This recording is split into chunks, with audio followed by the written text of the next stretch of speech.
On the slopes of Mount Teleithrion, on the island of Evia, a group of young Greeks have left the busy city and created a self-reliant rural community.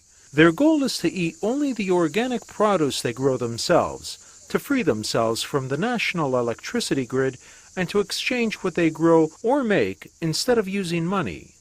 The project, whose ultimate goal is to create a school for sustainable living, was the idea of four Athenians who met online in 2008 and bonded over their dissatisfaction with the daily grind of city life. In their second year of living permanently on a forested patch of land next to the village of Agios, 80% of the food they eat now comes from their 2 herb and vegetable gardens and the fruit they pick off the trees. The group, almost all of whom follow a strict vegetarian diet, sleep communally in yurts, portable tent-like dwellings made of tarps, often seen in Central Asia. Whatever is left over from their gardens they exchange in the village for supplies they cannot produce. 32-year-old co-founder Apostolos Yanos quit a well-paying job as a website designer in Athens to help start the community, which is called Free and Real. Crisis or the austerity measures doesn't actually affect you because you create your life and your future every day. It has nothing to do with the outside circle.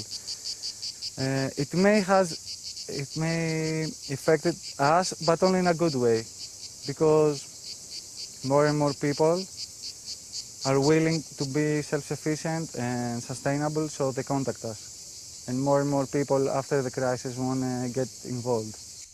The group actively used social media, and last year over 100 people from Greece and abroad asked about joining or collaborating in some way.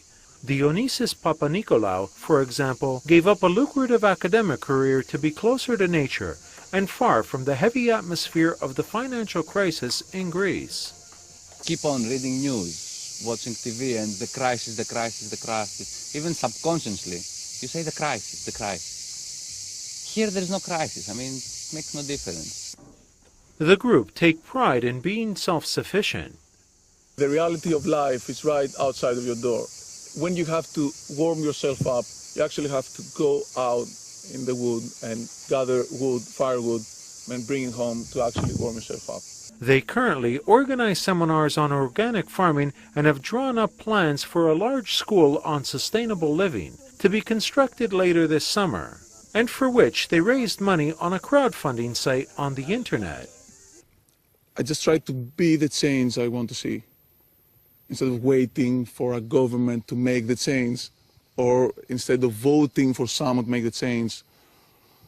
I try to be the change.